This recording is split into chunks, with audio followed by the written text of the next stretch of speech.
But it's, again, it just tells the story of it's the evil and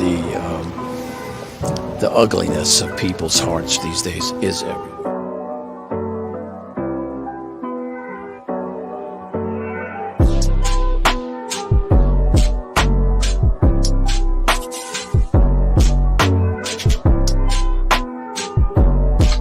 This is Franky Rose's Think Tank. Here's your host, Franky Rose. Hey guys, welcome. Could have done.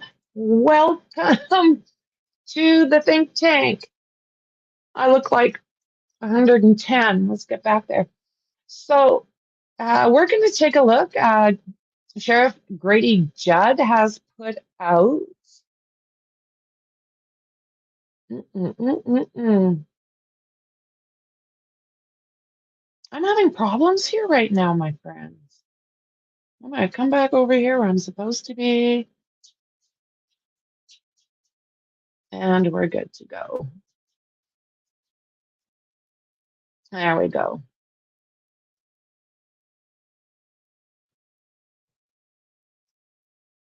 Boom.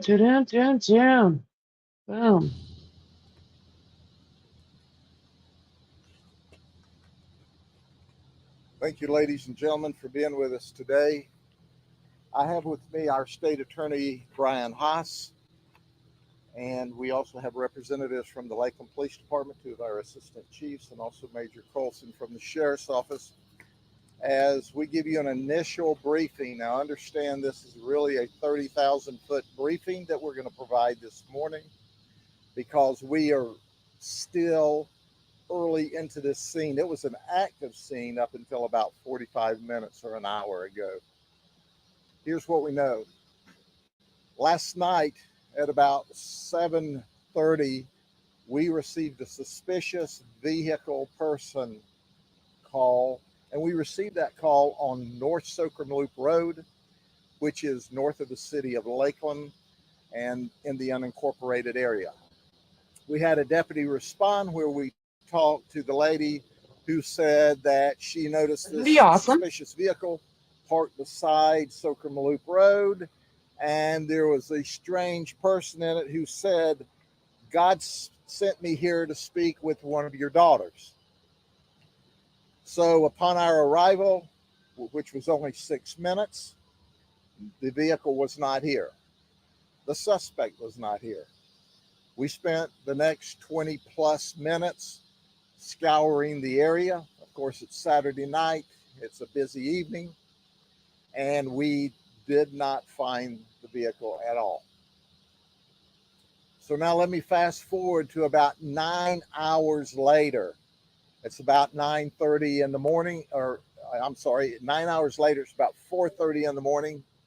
One of our lieutenants is about 2 miles away at the intersection of Highway 98 North and Duff Road on another call, and hears 2 volleys of automatic gunfire in this direction. So he's actually west of the scene, about 2 miles away. Well, as you can well expect, early in the morning when it's very quiet, sound travels. He immediately notified his deputies to respond to the area, and within the same few seconds, we began getting 911 calls of an active shooter. We have an active shooter protocol. When we drop an active shooter protocol, everyone responds. The nearest municipality was the city of Lakeland, the Lakeland Police Department, who are our colleagues and our friends and our partners. They immediately sent all of their resources, as well as all of the resources that we had in the surrounding districts. Here's what we found when we arrived. As we tactically approached the area, there was a truck on fire, and there was a popping noise in the front yard. Our deputies also noticed these breakable lights that were lining the path from the road up to the house.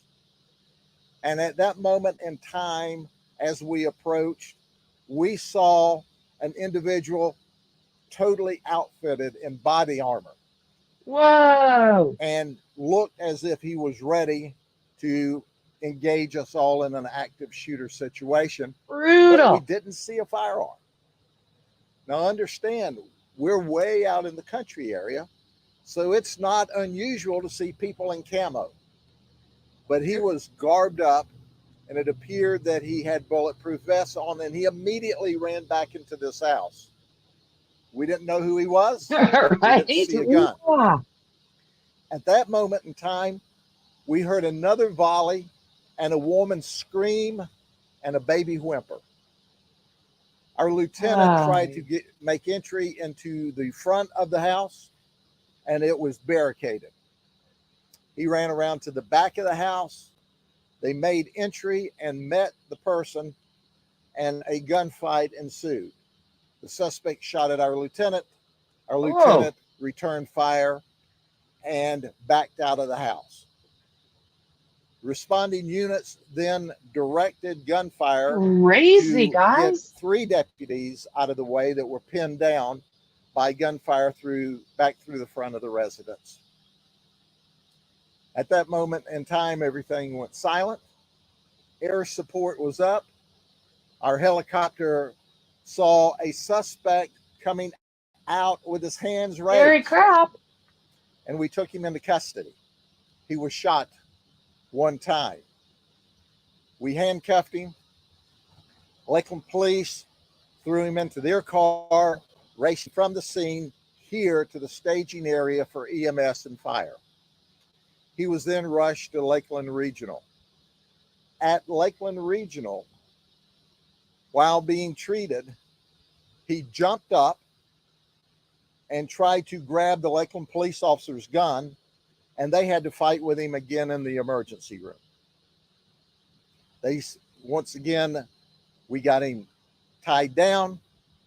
They gave him medication to render him unable to fight any longer, and they continued to treat him. During this period of time, we're telling the people to come out and what we find as we... Uh-oh, what's going on? What's going on?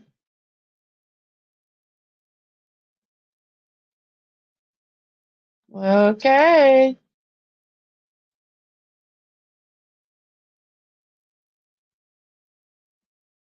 Let's not and say we did.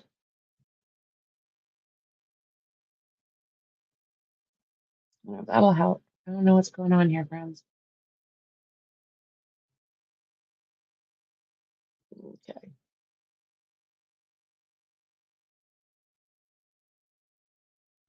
They gave him medication to render him unable to fight any longer, and they continued to treat him. During this period of time, we're telling the people to come out and what we find as we enter, upon hearing sounds, we find an 11-year-old child shot multiple times. No. She was alive. What? We immediately transported her to the fire and EMS zone, and she was airlifted to Tampa General, where, as I understand, she is in surgery at this time. What the hell? We feared that there was going to be booby traps there because of what we saw. We looked into what we now believe to be the suspect's truck, and we'll be able to give you more details on that later on, but he had everything down to blood stop kits, first aid kits, and he was ready for battle. Wow. Now he's in custody. We've gotten the 11-year-old. She looks our deputies in the eye and said, "There's 3 more dead people in the house." Oh, no. We made entry first with our robots to make sure there were no explosive devices. And in the house, in the main house, we discovered a man, a woman, What? and an infant in the mother's arms, all shot to death. No. No, no. We went to the house directly behind and found another lady shot to death. This man killed 4 people this morning, tried to kill our deputies, and then gave up. When he came out of the house, the first time we didn't see a gun, he shot at us from inside the house. When he exited the house the second time, he had his hands in the air and he gave up.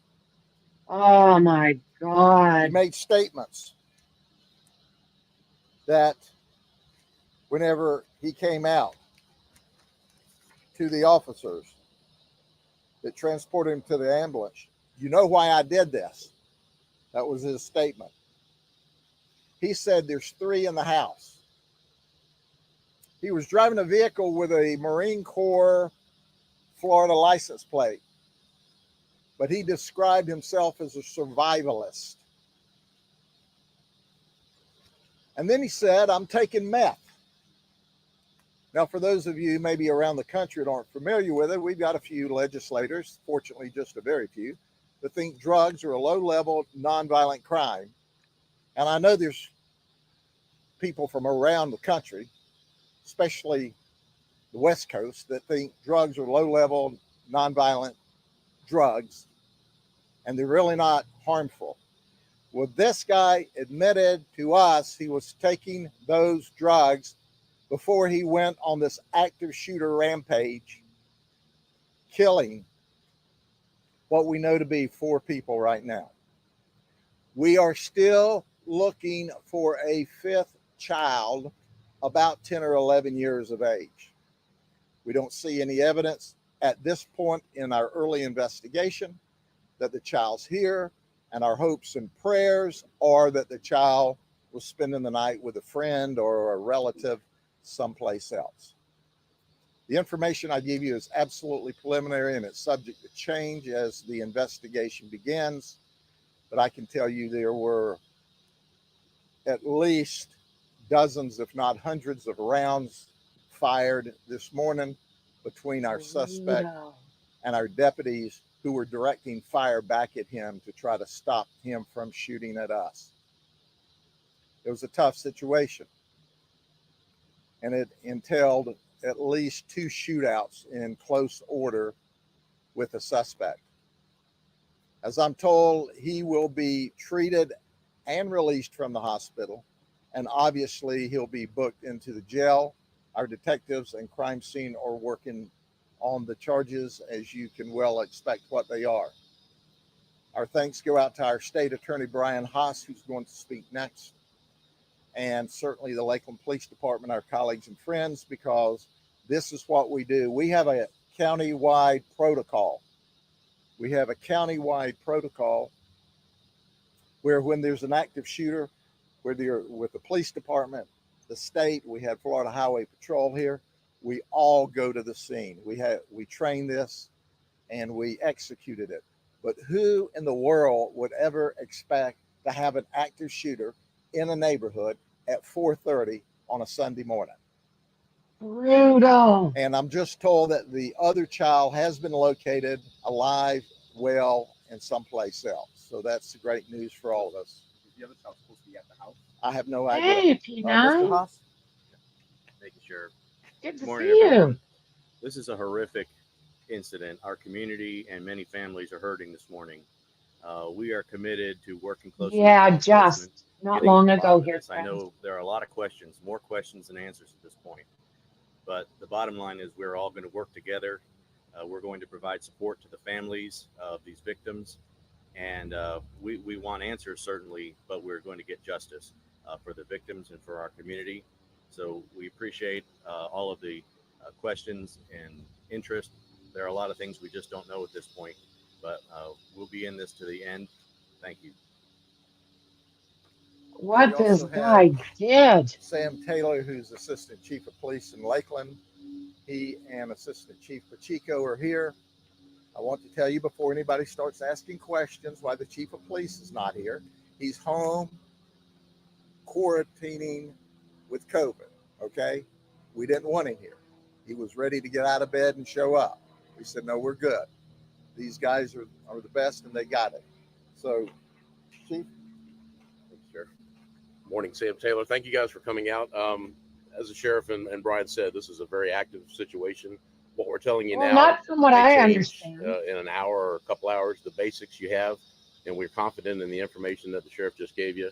Obviously, as he said, he'll update you a little bit later on as the day goes on. But This is this from was a very today. active situation. As you can imagine, as the sheriff indicated, there was an ongoing gun battle when the officers arrived. We had some of our officers that helped the sheriff, deputies that were here, No, I don't and think also so, got Graham. involved with the gentleman again at the ER. Graham He cookies. tried to grab one of the officers' guns as well. So, but we do have him in custody, and as I said, we'll update you guys as more information becomes available. But thank you for coming out. we'll be more than happy to entertain any of your questions, but quite frankly, we've told you everything that we know at this early point of the investigation. As you know, there's not many agencies that provide this level of transparency within just a few hours of the event. We take our chances. I think it was telling just you a that few hours ago. anything we've told you is subject to change. But if you want to try a few questions, I'll either answer them or I won't. One guy, it sounds like, Yes, he and a has whole been bunch of identified, and I won't injuries. answer that at this time. We'll release it later on, okay? Probably at the next press conference. And he's not connected to any of these. We'll keep our eyes That's a good peeled for that. question. At this early point of the investigation, we don't know how he ended up there or why he ended up there, but he showed up twice within 9 hours. So we just don't know. And was that the same house where he said he was looking for some door? It was the same exact house that he showed up at 9 hours earlier. Are you able to share if he had a criminal background? I will be ready to share his criminal background with you at the next briefing. I can tell you that as far as we can tell at this moment in time, he's not from this county or this city area. That's subject to change too. That's part of the issue here. We're still trying to run to ground who this guy really is. And I think that's a good possibility. The information, and I'll probably meet with you depending on how quickly we are able to run that information to ground. As soon as I do, you'll know about it. I know you said he came out with his hands up. Did any gunfire transpire between after he put his hands up? No, absolutely not. He came out with his hands up, and that's why there was no further gunfire. It would have been nice if he'd have come out with a gun, and then we'd have been able to read a newspaper through him, and we'd have had a different conversation here this morning. But when someone chooses to give up, we take them into custody peacefully. If he'd given us the opportunity, we'd have shot him up a lot. But he didn't, because he was a coward. You see, it's easy to shoot innocent children and babies and people in the middle of the night when you got the gun and they don't. But he was not much of a man. And all of those people were in that one house. That was Two houses. Is the 11-year-old the only one that survived the 11-year-old is alive, and I understand doing well. She was conversing with our detectives at Tampa General, and I can add that Tampa General is simply the best trauma center any place in the nation. We've got a great one in Lakeland, but because she was a juvenile, she was taken to Tampa, which is only about 35 miles from here, but she's in the best care she can possibly get at Tampa General. So am I misunderstanding that or what? We don't know who her daughters is. We still don't know that. It's just too early in the conversation. Okay. But he immediately left. And for 9 hours was gone. So and at the end of the day, this is going to be more information that we can roll out to you. I don't know that we'll have those details in our next briefing or not. So this might have happened Sunday. I'm gonna have to do some fixing. Oh, this is God's country up in here. Our crime rate in this county is at a 49-year low. Crime's never been this low. Trying to figure it out. Never been as safe as you are right now. I thought it was today. But when you get a nut job like this, statistical data makes no difference. I mean, this guy was wired up on dope, on meth. You know what those people think is low-level nonviolent meth? here's your sign today again. And he came here for a gun battle. We don't know why. We're going to find out, and when we do, we'll tell you. Do you suspect there might be more houses or more victims? Not at this time. We believe that we have identified all of the victims, and we are still looking for witnesses. So guys, this might be But quite old. frankly, it's not over till it's over. And we are really fresh into this. And like I said, we did not have this secure and safe enough for detectives and crime scene until maybe an hour So this ago. is from 2021, guys. Really soon, and we've got a lot of work to do. All right. So this is old. I'm not sure what the nearest intersection is. It's just about 3/4 of a mile, maybe a half a mile north here. And once we get everything settled down, we will move y'all closer, but not right now because it's still very busy. And how many people were shot in both of those houses? 3 in one house, 1 in the other house, and they are one house behind the other. And I'm not sure of their relationship or if they're related. Are they 2 separate properties? It is one property, and there's at least 3 homes on the property.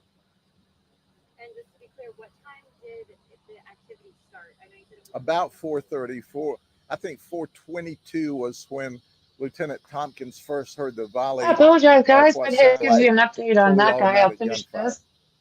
And Okay? Understand this. Crazy people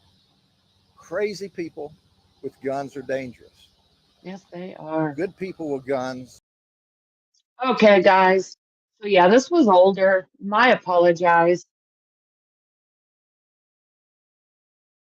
I hadn't either. So that's kind of where we're at. I'm sorry about this, guys. There's one that I will bring up.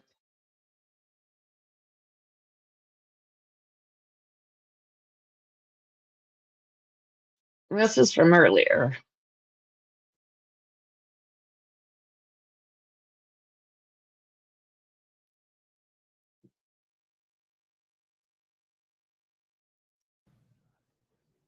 Okay, we're going to take a look at this.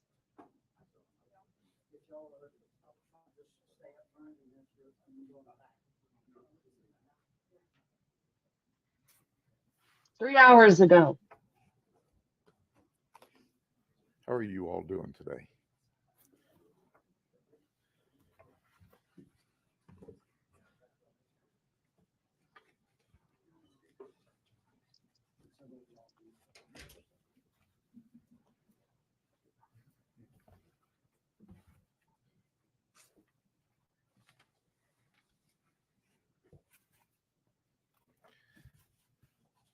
Folks, it is truly an honor today to be with the folks that are standing behind me because they represent not only the highest level of law enforcement in the United States and the state of Florida, but it's a clear indication of how serious we are about this fentanyl issue. Today, we're joined by representatives from the U.S. Attorney's Office, Florida Department of Law Enforcement, DEA, FBI, IDAHO, and also the Winter Haven Police Department. We're fighting a battle that we've got to win. Fentanyl is killing people by the thousands across this country, but still it appears that it's falling on deaf ears. In this particular operation, you'll hear details as we get into it about today we have seized enough kilo to kill an additional 1,750,000 people in this country. Wow. Did you hear what I said? 1,750,000 people. Now, it wasn't very many months ago that I stood here with Roger Handberg of our U.S. Attorney for the Middle District of Florida, and we had seized even more fentanyl than that last time. Cocaine is dangerous. Methamphetamine is dangerous. Heroin is dangerous. Okay, we're but here, it guys. rarely kills you the first time you use it unless you take a horrific, obvious overdose. Fentanyl kills people. Okay. DRT. So sorry for the delay Right and the now, confusion. dead I'm a little right bit off after the No. last live. right now. And it concerns us all. So I'm going to talk briefly. I'm going to give you a 30,000-foot view of two major drug operations that we worked with our partners, federal, state, and local. And it all started in August of this It last does. year. But the purchases, once we made the relationships with our undercover folks from the sheriff's office here in Polk County, you hear me brag about my detectives. They're simply the very best. Well, they've been joined by the very best from the Winter Haven Police Department, FDLE, DEA, the FBI, to infiltrate two organizations and seize a lot of dope. So we not only seized 3.5 kilos of fentanyl, we seized 14 kilos of cocaine. And that's the current trend that we see. We're seeing we're seeing an uptick in cocaine seizures and sale. And we're also seeing that blended with or as a part of the same group that can sell you fentanyl. The people yeah, we're talking about they're today reviewing are that all last legally live, in the guys. United States. Most are of Puerto Rican descent.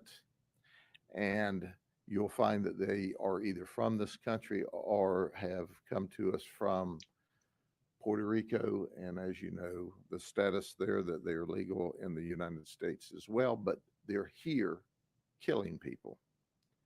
So I want to tell you that there's going to be speakers from FDLE.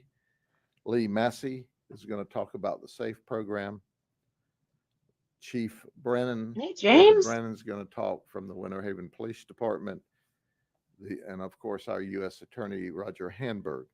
But let me give you just a snapshot, a quick overview of the operations. Here's where we're seeing the dope in this particular case, the Cologne case, come to us from Puerto Rico via Hillsborough via Polk County. And here's what it's about. It's about guns and dope. Now, you're going to hear They'll me say probably it get over me and on over, this one too, guys. probably every press conference that we have about drugs. Whoever wants to lead you to believe that this is a low-level, nonviolent drugs is out of their mind. They are crazy. Okay? So let's get past that. We have this group of people that continue to try to push the narrative that drugs aren't dangerous, that drugs aren't violent, but that's not true. So let me give you an overview. You've got Jasmine Cologne and Miguel Berdecilla. Now listen, I'm from Polk County, okay? So you're going to hear the Polk County pronunciation of these Hispanic names.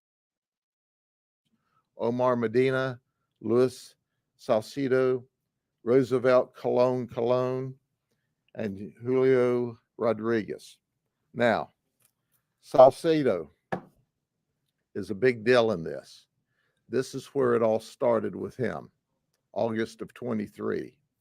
And what occurred in August of 23 was we met to buy some cocaine, and we did. And we were wanting to lead to fentanyl because we understood that they had the ability to do that. So we made one purchase, and then we met up again the second time where we were going to make more arrests, and we found out that his buddy was Roosevelt Colon, and this is the big guy. Okay? So he is the one supplying this guy who's wanting to deal with us. So we very rapidly got into the organization. We made the arrest, but when we made the first buy, and on the second buy, when we did the buy bust, Jasmine Cologne shows up. We find out she was an instrumental part of this drug trafficking organization. And when she showed up at this drug deal with a 7-year-old child. That now eliminates her from Mother of the Year contest. Okay, just saying. But she shows up with a 7-year. Omar Medina was with her. And who is Salcedo's running guy, Miguel Berdecilla. So anyway, here's the bottom line to it. They're running and gunning throughout the east side of Polk County, and they're selling a lot of dope. At least they were until they got arrested. So in the middle of this investigation, now understand there's a lot of moving parts. I gave you in about 1 minute an operation that was massive in scope and required agents from all of these operations. And then there's the Espinoso operation along with Romero, the drug trafficking organizations. The fentanyl's coming from Mexico to Polk County. The cocaine, we believe, is coming from Puerto Rico to Polk County. Now, when we're talking about Espinosa, I like his picture here. Let me show you him. You see his picture? It's grayed out. You know why it's grayed out? He's under federal indictment and he's in custody. He's not charged with state charges. And there are rules out of Washington, D.C. that says, hey, we don't show their picture. So I'm more than pleased to show you that the federal government in Washington, D.C. does not want you to know who's trafficking in fentanyl. Now, that's way above Roger Handberg's pay grade. And certainly he can't say that, and I wouldn't expect him to, but I'll say it. That's the dumbest rule I have ever seen in my entire life. So that's one more dumb thing that they do in Washington, D.C. But Espinosa, we call him Maximo. You know, he's got a history of 14 felonies, 12 misdemeanors. He's already been to federal prison. He's currently on probation out of the Northeast for armed trafficking in heroin. And then we arrest him in this huge operation.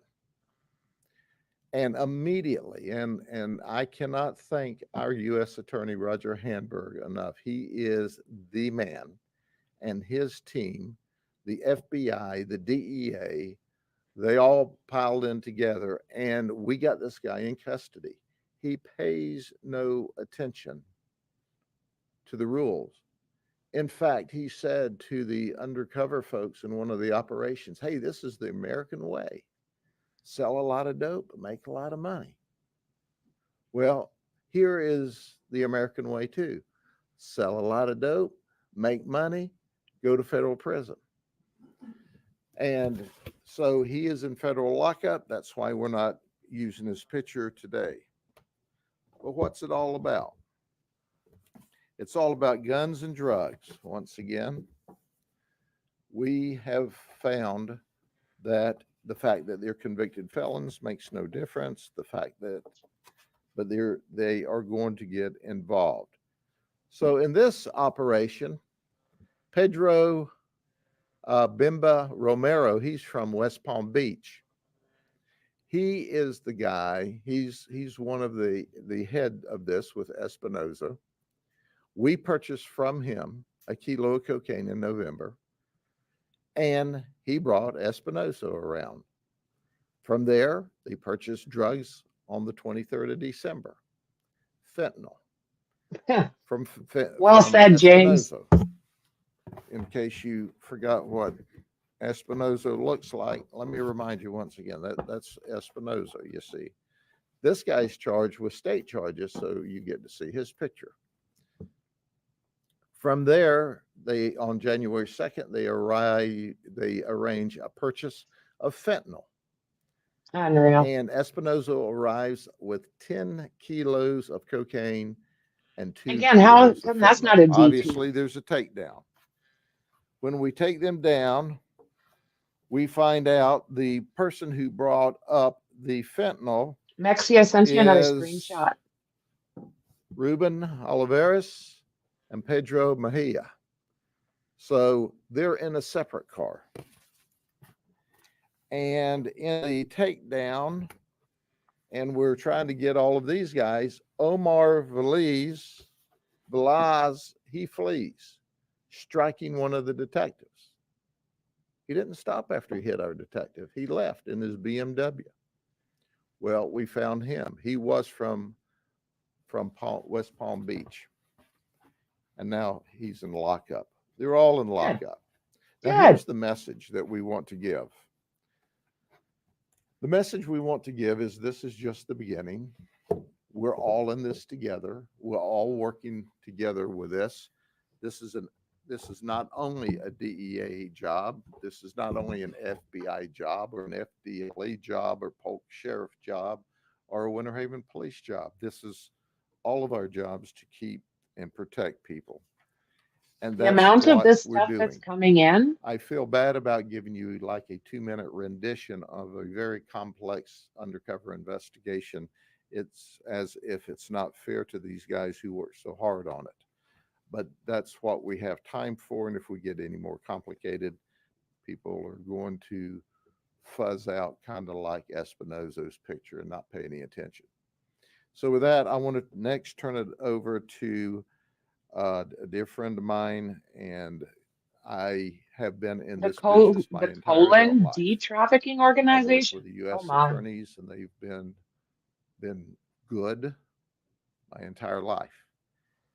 I've never worked with one as great as Roger Handberg that gets boots on the ground himself and gets involved himself and cares about the people of the United States and the Middle District of Florida and Polk County as much as Roger and the leadership he brings to his great prosecutors. So, Mr. Handberg? Thank you, Sheriff. Yes, sir. And thank you, Sheriff, for those very kind words. It's a real privilege to be here in Polk County today and to be here with Sheriff Judd and his team to talk about a really incredible series of cases that law enforcement in this community has done. And I really want to thank the Sheriff for his leadership and for the great work of his office and for the great work of all of our partners on what I believe is the deadliest drug threat our country has ever faced, and that's fentanyl. Every year, the Florida medical examiners issue a report about the number of deaths caused by drugs in Florida. And if you go back to the report that was issued in 2010, it would say that there were 114 deaths caused by fentanyl in the state of Florida in 2010. Since then, the number of deaths caused by fentanyl in Florida has increased. He's one of my faves. 5,000%. Absolutely think this guy is deaths caused by fentanyl a in hero. Florida first top 500 in 2015, and they've been going up since then. Over 1,000 in 2016, over 2,000 in 2018, over 3,000 in 2019, and in 2020 they topped over 5,000. In 2021, which is the most recent year for which we have statistics, fentanyl was responsible for killing 5,791 people in Florida. Florida is not alone in experiencing an increase in overdose deaths caused by fentanyl. Between 2019 and 2021, fatal overdoses across the United States increased 94%. Fentanyl is now the leading cause of death of Americans age 18 to 44, and it's been a leading contributor to the opioid epidemic. As the United States Attorney for the Middle District of Florida, I have the privilege, and it is a privilege, of serving as the Chief Federal Law Enforcement Officer for 35 counties in Florida. Because of the terrible impact that fentanyl has had on the communities that my office serves, we increased our resources to prosecute more fentanyl cases in federal court. Those increased resources have resulted in increased federal indictments. Over the past 2 fiscal years, my office has doubled. We have doubled the number of fentanyl defendants that we have prosecuted in federal court. Those cases have resulted in large seizures of fentanyl. There are 13 million people in the district served by my office. Over the past 2 fiscal years, our law enforcement partners in our federal cases and in our federal law enforcement operations have seized enough fentanyl to kill every single one of those 13 million million people 4 times over. The case that I'm here to talk about today, and you've heard about it from the sheriff, is a great example of the excellent work that's being done by investigators in this community to protect everyone from fentanyl We and need dangerous more drugs. Grady And make no Judds. mistake about it, these are terribly dangerous drugs that can kill people. In November of last year, Maximo Espinoza and a conspirator sold a kilogram of cocaine to a purchaser for $18,500. What they did not know at the time, what he did not know at the time, was the person he had sold the cocaine to was an undercover officer with the Polk County Sheriff's Office. What Espinoza also did not know was he was being investigated not only by the Sheriff's Office, but by the Florida Department of Law Enforcement and the United States Drug Enforcement Administration. Working together, those agencies did what they are so good at doing. They set up additional deals for Espinoza to distribute more drugs to the undercover officer. And that is exactly what Espinoza did. On December 5th, Espinoza delivered a fentanyl sample to the undercover officer. On December 7th, Espinoza sold a kilogram of cocaine to the undercover officer for $37,000. And on January 2nd, Espinoza delivered approximately 2 kilograms of fentanyl, 10 kilograms of cocaine to the undercover officer. Unreal. This deal, however, did not end with the payment of any money. Instead, it ended with Espinoza's federal arrest. Boom. But the Polk County Sheriff's Office, FDLE, and DEA were not the only ones investigating Espinoza. The Federal Bureau of Investigation was as well. In October, the FBI, using a confidential source, purchased cocaine from Espinoza. As part of its parallel investigation, the FBI confirmed the location of Espinoza's residence in Kissimmee. And after Espinoza was federally arrested on January 2nd, the FBI executed a search warrant at Espinoza's residence, which resulted in the seizure of half a kilogram of fentanyl, 1 kilogram of cocaine, and is so often the case with drug trafficking, 2 firearms. In total, the law enforcement agencies on this case have seized approximately 3.5 kilograms of fentanyl, 12 kilograms of cocaine, and 2 firearms from Espinoza. This great work by the Polk County Sheriff's Office, FDLE, DEA, and FBI has undoubtedly saved lives. According to the most recent annual report from the Florida Medical Examiners, cocaine ranks second and fentanyl ranks first in causing drug deaths in Florida. Wow. By stopping 3.5 kilograms of fentanyl and 12 kilograms of cocaine from being distributed here in Polk County and elsewhere, these investigative agencies on this case have protected everyone here in Polk County from those dangerous drugs. I want to commend the Polk County Sheriff's Office, FDLE, DEA, and FBI for working together as a team to develop the evidence that has led to the federal charges in this case. Through their excellent work and partnership, Espinoza has been charged in a federal criminal complaint with conspiracy to possess with intent to distribute both fentanyl and cocaine. The allegations in that criminal complaint, which I've just summarized here today, Good job, well, they're just boys that. They're allegations, and Espinoza is presumed innocent and until girls. proven guilty. These are serious federal charges. Espinoza is facing a minimum mandatory of 15 years in federal prison up to life. This case and the other case that you've heard about today is a great example of how local, state, and federal investigators are able to effectively work together to protect the community from those who seek to distribute dangerous drugs. I'm here today to commend the agencies on this case for their outstanding work on it.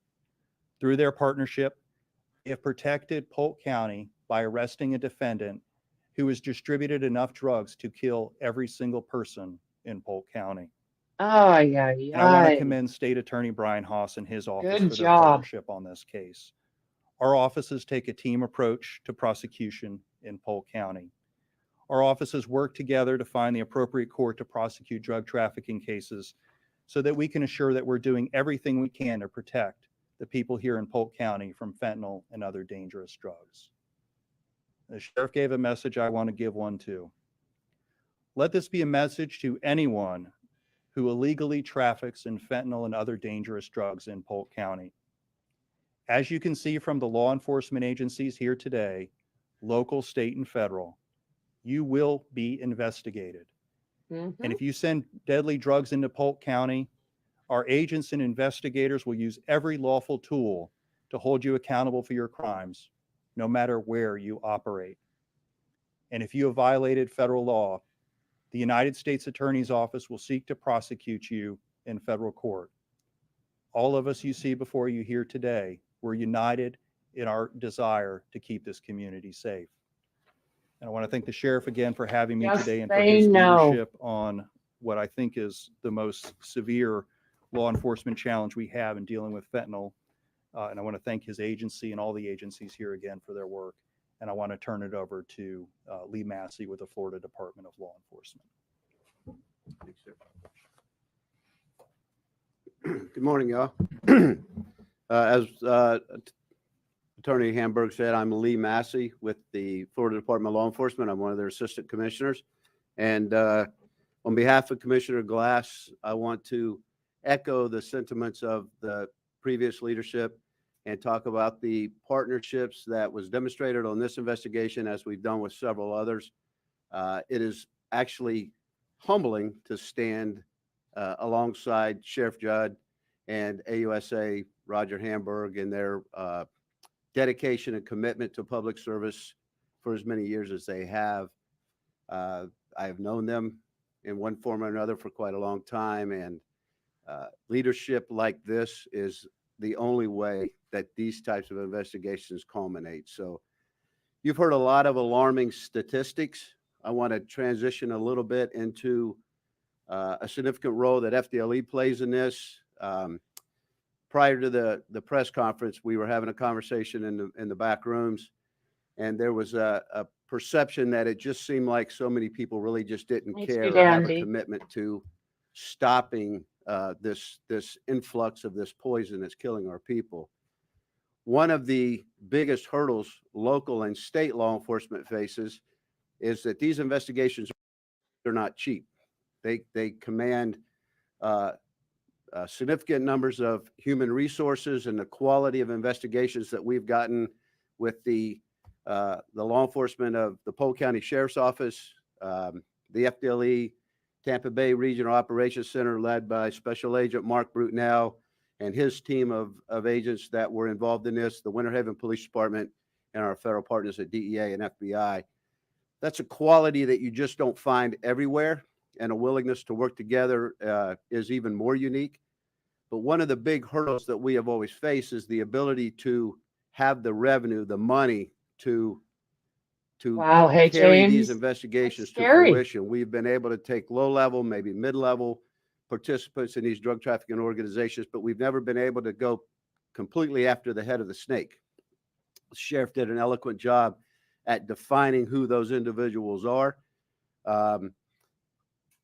Last year in the legislative session, leadership within the lawmakers of the state of Florida, in support of Governor DeSantis, pushed through what we now call the SAFE, the State Assistance Fentanyl Eradication Initiative, which actually allocated $20 million to the enforcement of fentanyl-related cases in the state of Florida. I have been in law enforcement for a very long time, to the sheriff's point, most of my adult life. I've never seen that. That is a commitment from lawmakers that have said, we do care about the people of the state of Florida. It's just scary. And our role in that is to provide the resources to allow you to go cut the head off of this snake. And we were able to secure the monies that we now are able to provide to the local law enforcement agencies to work collaboratively to fund these investigations all the way through to fruition. Now, you can throw as much money at it as you want. If you don't have the quality of investigators that the Polk County Sheriff's Office, the FDLE, the DEA, the FBI have, the Winter Haven Police Department that made this case and others successful, it's just good money after bad. But when you have the money that we can provide to these quality folks, and then they can go out and put their lives on the line to get these people into handcuffs and ultimately into the jails, into the federal prisons, that's exactly what we should be doing in this business. Yes. I'm extremely proud as a member of the FDLE to be a part of these types of investigations. I'm humbled by the vision of the state legislature and Governor DeSantis for boldly putting this money out there to be able to complete these investigations. Our commissioner, Sheriff Judd, Roger Hamburg, the DEA, the FBI, they've all said we're in this game to the end. So to the citizens of the state of Florida, I know you've heard a lot of alarming numbers presented by the sheriff and the AUSA, U.S. Attorney Hamburg. I want to say we will continue this fight. And with the quality of folks that were involved in this case and others that they're involved in right now, I'm going to say to the bad guys out there that are slinging this poison around this state, we have the ability, whether it be quality of investigators and now resources to throw at it, we're going to come at you. We're going to find you. We'll put you in the bracelets that we use to take care of you.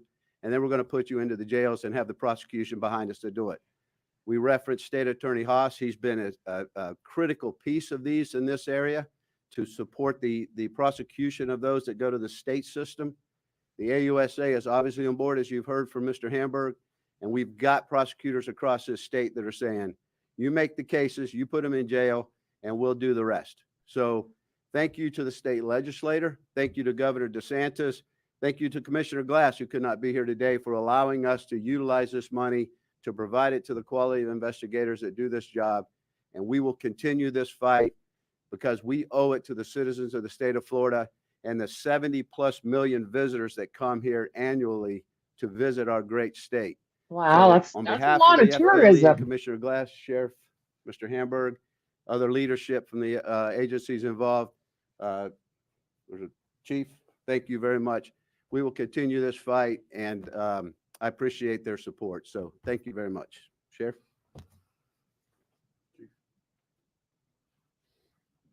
Good morning, Sheriff. Thank you for inviting me here today. Also, I'm appreciative of the fact, the reputation we've built over the years with the different agencies here and the invitation to be able to participate in these type of task force. Because as you can see, these drug dealers don't care about jurisdiction. They don't know what that is. But we do have an answer, as you can see today, with this case for that.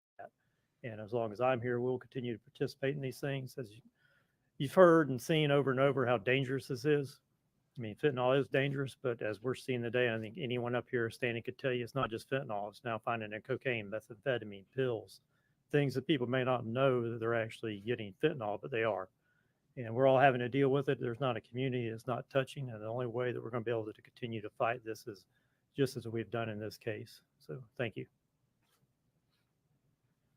Whenever we were preparing for this press conference today, I asked my supervisors, I know we don't want to bring the fentanyl here because of the danger it represents, but how about the cocaine? Can we bring some cocaine here so there will be some visuals for the community and the media to see? And he said, no, sir, but we can't do that either. He said, when we were purchasing a lot of this cocaine, we were cautioned to be very careful with it. And as we sold it, to be very careful because we think it's got fentanyl mixed in with it as well. No. We think. Do you see the operativeness here? The guy who's selling it to us at a macro level, right? And it ostensibly is going to be passed down to the street. Wasn't even sure if it had fentanyl in the cocaine.